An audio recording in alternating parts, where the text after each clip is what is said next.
You know what was really weird about watching this thing? I'm currently in the middle of my Harry Potter movie rewatch, so hearing the Doctor say, Harry, Harry, all the time was really throwing me off.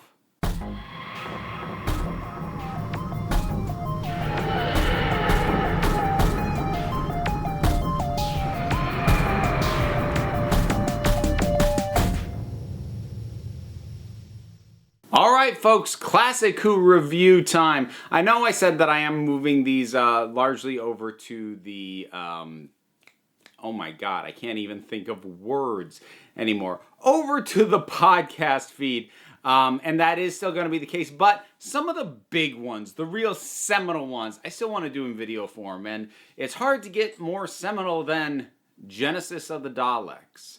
I remember when I first started getting into Classic Who, this was one of the ones that was on all the list of, you must see this one. Show this one to non-fans. It will help get them into Classic Who. And I remember watching it, and this was shortly after I got into New Who, and thinking, that was alright, and that was about it. So, here was my first thing going in. I suspected, and for the most part my experience bore this out, a fair amount of my problem with when I watched it the first time is I hadn't yet clicked into the mindset of Classic Who and come to terms with the limitations and some of the things that it just kind of does. So, like, for example, the look of some of the creatures, some of the mutations, giant clams. Yeah, I had a hard time swallowing that. The nature of some of the cliffhangers, I thought was really cheap, but again, that's something Doctor Who just kind of does, and I hadn't acclimated to that the first time I watched this. So I knew I owed this thing a proper rewatch, to go back in and be more forgiving of that stuff. Some of it I still have issue with, and I'll cite some of that, but to get over the things that just come with classic Doctor Who, because it was a not exceptionally high budgeted BBC show at this point in the 70s. So, yeah, I needed to cut it some slack this time, and I did. And this is a very good story. I do think it deserves the high reputation it has. I'm still probably going to ultimately call it overrated. And I'll probably end up lumping it together with things like Pyramids of Mars, which, you know, if you haven't seen my review of that, I'll just say ultimately boils down to, look, it's not that it's bad. It's just not as good as everybody says it is. And, you know, after I saw this for the first time, I remember thinking maybe Classic Era just isn't for me. But I've since found Classic Era stuff that I love. Like, unabashedly. No, City of Death is possibly my favorite Doctor Who story ever. I love The Time Warrior. I love Tombs of the Cybermen. There's plenty of stuff that I really, really, really enjoy. But oftentimes the stuff stuck up at the top, I found myself going, I mean, it's good, but let's dig into this. So, the very concept of telling an origin story for the Daleks is something that, honestly, I'm a little bit mixed on. Because there's sort of my in a vacuum issues, but then there's in context of Doctor Who, I'm a little bit more okay with that. And what I mean by that is, broadly speaking, this is the in a vacuum thing, I find the idea of a society that as a whole destroyed itself to be far more compelling than a society that was destroyed because there was a lunatic with a bomb. And ultimately, you know, specifics aside, that is what Davros is, because this is his introduction. This is the first story with Davros, the creator of the Daleks. And broadly speaking, I don't find it as compelling for this massive consequence of these creatures in these tanks to basically come down to one guy. One insane guy. I just don't find that as interesting. Now, within the context of Doctor Who, I'm a little bit more forgiving because they actually already have another species that serves the purpose of a society that allows itself to become something horrible in order to survive, and that's the Cybermen. And accepting the new Who alternate universe Cybermen, which I dislike for this specific reason, with the exception of that, the Cybermen aren't created by a single person who forced this onto the society. The society as a whole got driven to the point where this was the collective choice they made. So I'm more forgiving about the introduction of Davros because it does actually help distinguish the Daleks from the Cybermen, because otherwise, thematically, they bear a little bit more resemblance, and this kind of helps parse them out a little bit, because what is supposed to be scary about them is different. So that actually ultimately does work for me. And even though in a vacuum I don't like the single creator of this race thing, it does work, and I will admit to that. And also, the character of Davros is well introduced and has been used pretty well across the show. I won't dwell on this, but I will mention here my nitpick that I don't like that, especially in Classic Who going forward from here, Davros kind of took over the Dalek stories. After this, there was very, very few, might actually not even be any. I'd have to look at the list, but basically every story became a Davros story. And given that he is such an centralized and sort of sucks the energy out of the room character on his own, it does kind of diminish the Daleks a bit. They become his servants almost. It was done more interestingly than that, even across Classic Who. But I kind of don't like that they got saddled together forevermore after this. But I'm sort of getting into complaints of it. So this is the original Davros. Now, Terry Molloy kind of became the iconic classic era Davros, but this is Michael Wisher. Actually got to originate the role. And the look is great.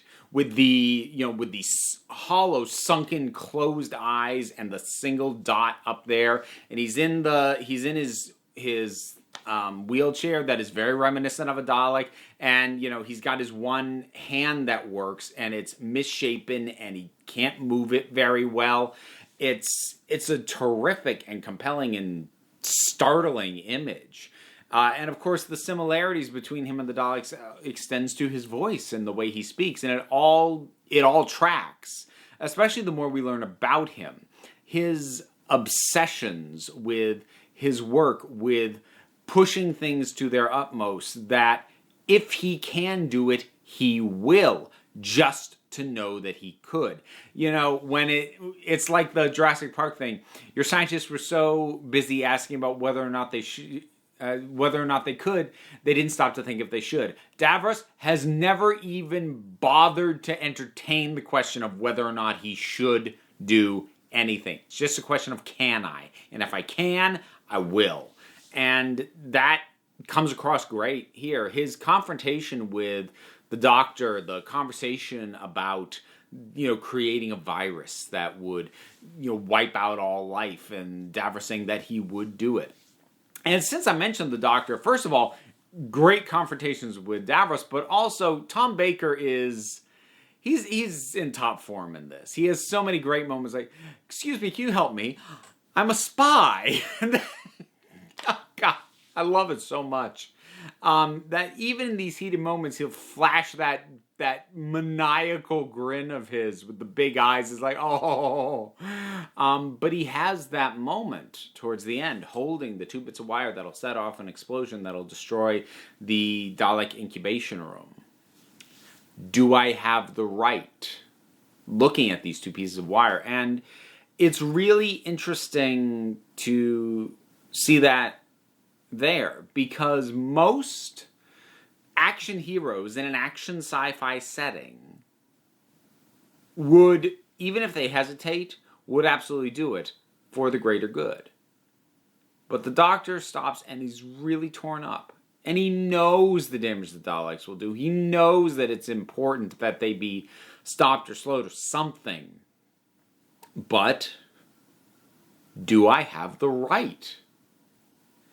And one of the things I like is that this is something that has come up again since then with the Daleks. If you watch Remembrance of the Daleks with the Seventh Doctor, he has a conversation in a coffee shop with a guy who works there just about sugarcane. That is basically almost a coda thought process, almost coming off of this, do I have the right? And I feel like that's a really important question that the Doctor, in not every incarnation, but many incarnations, does ask. And I think the Doctor should ask that. Fifth Doctor didn't. He really should ask that more often. He was a trigger-happy bugger. But that was an unnecessary divergence. But we've also got Harry Sullivan, who I mentioned in the opening. I like Harry a lot. He's got a very easygoing rapport with the Doctor. He knows how to cue off of the Doctor very well in a pinch that the Doctor's asking the Khaleds who have captured them for tea, and he's just like, "Oh yes, that'd be lovely." Sarah Jane is a little bit of a mixed bag. They didn't really have all that much for her to do. She kind of gets shuttled off to literally another location for a chunk of the story. Now, as a character, she still does pretty well because she's enterprising and is never going to say die and a lot of energy. But the story doesn't have a lot of use for her, unfortunately. And that does actually tie into one of the things I am going to complain about. I thought about this when I was thinking about some of the initially I was thinking about the cliffhangers. Because, I remember first time watching it, the cliffhanger that made me go, oh, come on, was Sarah Jane climbing up that scaffolding and trying to climb out, and then she falls, and it, freeze frames, and it goes to credits. I'm like, oh, for God's sake, that's so cheap. And it is, but ultimately, I can be forgiving of the cliffhanger itself. But what's cheap about that is there's a lot of odd little things done to extend the time when, if I'm being completely honest, I think they could probably cut an episode out of this. This could have been a 5-episode story instead of a 6. So, for example, Sarah Jane and these several other people go through this entire attempted escape and then get recaptured and put right back where they were. Now, failed escape attempts, I'm not going to say they never work in stories, but a very classic mistake to make with a failed escape attempt is you can't have the characters end up back in literally the exact same situation they were trying to escape, because then you've just wasted everybody's time. You can have the escape attempt fail, but something about it has to change. Security has to be tightened now. They need to, somebody who tried to escape gets tortured as a result. The people trying to escape, they didn't make it out, but they learned something about the people or the situation. Something has to evolve about the situation as a result of an escape attempt. And if it doesn't, if nothing evolves, then all you did was a little narrative circle. You just ended up right back where you were, you spun your wheels, and you wasted everybody's time. And this does that. It does that also on a small scale, within an episode, and ultimately only bought them 5 minutes with the time ring. Now, the time ring is the thing that the Doctor needs in order to get back to his TARDIS.